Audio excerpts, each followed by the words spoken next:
అందరికీ నమస్కారం. ఈరోజు కథ చల్లని పాలు వేడి గంజి.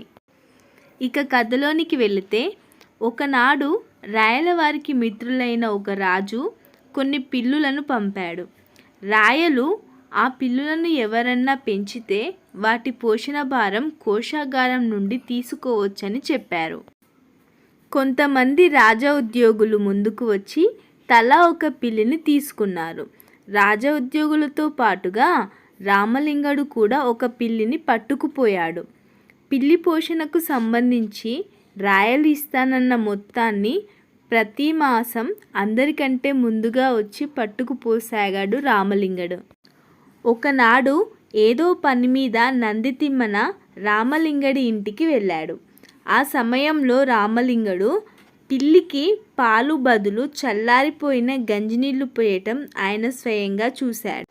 మర్నాడు రాయలవారిని ఏకాంతంగా కలుసుకొని రామలింగడు పిల్లికి గంజినీళ్లు పోస్తూ కోశాగారం నుండి ప్రతి మాసం దాని పోషణ భారానికి కేటాయించిన మొత్తాన్ని పట్టుకుపోతున్న వైనాన్ని చెప్పాడు.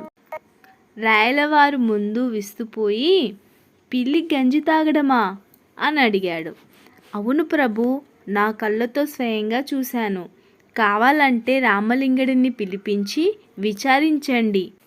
అతడు దానికి గంజితో సరిపెట్టి తను దానికి కేటాయించిన మొత్తం కైంకర్యం చేస్తున్నాడు అంటూ తను చెప్పవలసింది చెప్పి చల్లగా జారుకున్నాడు. రాయలవారికి ఈ విషయం ఏదో తేల్చుకోవాలనిపించింది. అదే సమయానికి మహామంత్రి తిమ్మరుసు రాయలతో ఏదో విషయం చర్చించడానికి వచ్చాడు. విన్నారా అప్పాజీ, మన రామలింగడు పెంచుకోవడానికి తీసుకుపోయిన పిల్లికి పాలకు బదులు గంజినీళ్లను పోసి దాన్ని కడుపు మాడుస్తున్నాడట. ఈ సంగతి మన తిమ్మన వారు స్వయంగా చూశారట. రామలింగడు ఏదో కొంటెవాడులే అని క్షమించి వదిలేస్తే అతడి కొంటెతనం నోరులేని జీవాల మీద కూడా చూపిస్తున్నాడు అన్నాడు ఆగ్రహంగా. తొందరపడకండి ప్రభు, రామలింగడు మరీ అంత దుర్మార్గుడు కాదు. ఇందులో ఏదో మర్మం ఉంది, మనం తెలుసుకుందాం అంటూ నచ్చజెప్పాడు అప్పాజీ గారు. మర్నాడు భువన విజయంలో రాయలవారు, రామలింగా, నీవు తీసుకువెళ్ళిన పిల్లికి పాలు కాక గంజినీళ్లు పోస్తున్నావన్నమాట నిజమేనా అంటూ నిలదీశాడు.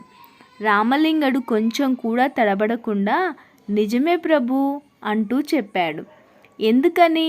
ఆ పిల్లి పోషణకు కావలసిన ధన మొత్తం కోశాగారం నుండి ప్రతి మాసం తీసుకుపోతూనే ఉన్నావుగా. గంజినీళ్లతో దాన్ని పోషిస్తున్నప్పుడు నీవు ధనం తీసుకోవడం మోసం చేసే ఉద్దేశంతోనే కదా అంటూ రాయలవారు ఆగ్రహంగా ప్రశ్నించాడు. రామలింగడు ఏమాత్రం భయపడకుండా, ప్రభు, ఎవరో గిట్టని వాళ్ళు నా పైన మీకు అబద్ధాలను చెప్పి ఉంటారు. వారం క్రితం వరకు నేను తీసుకుపోయిన పిల్లి నిక్షేపంగా పాలు, పెరుగు, వెన్నె అవన్నీ జుర్రుకు తాగేది. సరిగ్గా వారం నాడు దానికి ఏమైందో ఏమో, పాలను చూస్తూనే మొహం చిట్లుకోసాగింది. ముందర పెట్టిన త్రాగను అంటూ పస్తులుండసాగింది.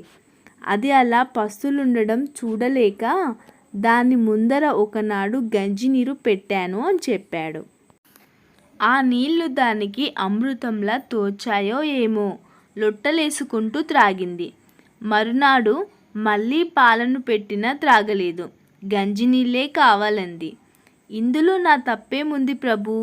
పస్తులతో పిల్లిని చంపలేక గంజినీళ్ళనే దానికి పోస్తున్నాను.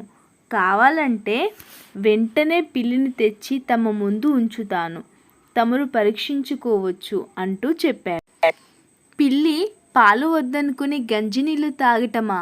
సరే, వెంటనే పిల్లిని తెప్పించు, మేం పరీక్షిస్తాం అంటూ ఆజ్ఞాపించారు రాయలవారు.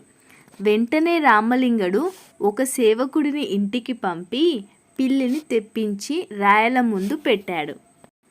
రాయలవారు ఒక వెండి పాత్ర నిండా పాలను తెప్పించి పిల్లి ముందు పెట్టగా పిల్లి కనీసం ఆ పాల దరిదాపులో కూడా పోకుండా భయంతో మ్యావ్ మ్యావ్ అని అరుస్తూ దూరంగా జరగసాగింది.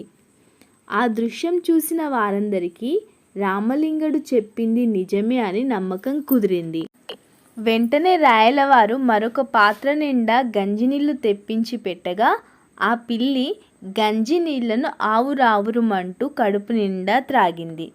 రాయలవారికి రామలింగడిని ఏమనాలో అర్థం కాక, రామలింగా, నన్ను క్షమించు. కళ్ళతో చూసింది తిమ్మనాచార్యులు నమ్మారు, చెవులతో విన్నది నేను నమ్మాను. ఇందులో నీ తప్పు ఏమీ లేదు అన్నాడు. దానిదే ముందులే ప్రభూ, కళ్ళతో చూసేవి చెవులతో వినేవి ఏవీ నిజం కాదు అంటూ మెత్తగా నవ్వాడు. సరే, కళ్ళ ముందు మొత్తానికి ఏదో గారడీ చేశావులే, నా మనసుకు బలంగా తోస్తున్నది. పిల్లి జాతి లక్షణం పాలు త్రాగటం. దానిని మానిపించి దాని చేత గంజినీళ్ళను త్రాగించగలిగిన నీకు తిరిగి దాని చేత పాలను త్రాగించడం కూడా సాధ్యమవుతుంది. పిల్లితో పాలు త్రాగించు, నీకు 1000 బంగారు వరహాలిస్తాను అన్నాడు రాయలవారు. క్షమించండి ప్రభూ, నిన్ను ఏ గారడీ చేయలేదు. ఆ పిల్లి నిజంగానే పాలు త్రాగటం మానేసింది. 2000 బంగారు వరహాలిస్తాను అన్నాడు రాయలవారు. రామలింగడు ముసిముసిగా నవ్వుతూ, ప్రభువులు వేలం పాటను మొదలుపెట్టినట్టున్నారు. రాయలవారికి ఎంత జంతు ప్రేమ ఉన్నా, ఈ రామలింగడిపై నమ్మకము ఉన్నా, పాలు మానిన పిల్లి చేత పాలు త్రాగించడం సాధ్యమా అంటూ మెత్తగా నవ్వాడు. రాయలవారు బహుమానం రెట్టింపు చేయగానే దాన్ని ఇంకా రెట్టింపు చేద్దామన్న చిలిపి ఆలోచన కలిగింది రామలింగడికి. అందుకే అలా అన్నాడు. సరే, 5000 వరహాలిస్తాను అన్నాడు రాయలవారు.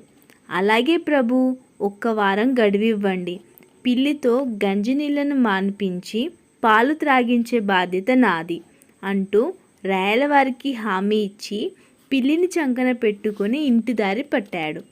రాయలవారికి రామలింగడికి జరిగిన సంభాషణ అంతా విన్న అప్పాజీ దారిలో రామలింగడిని కలుసుకొని, రామలింగా, పిల్లిని పాలు త్రాగడం మాన్పించావు కదా, ఇప్పుడు మళ్ళీ ఎలా త్రాగిస్తావు చెప్పు అంటూ ప్రశ్నించాడు.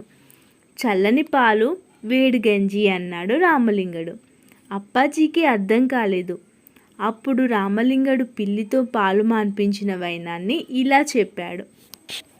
అప్పాజీ, ఈ పిల్లి బాగా తిండిబోతు.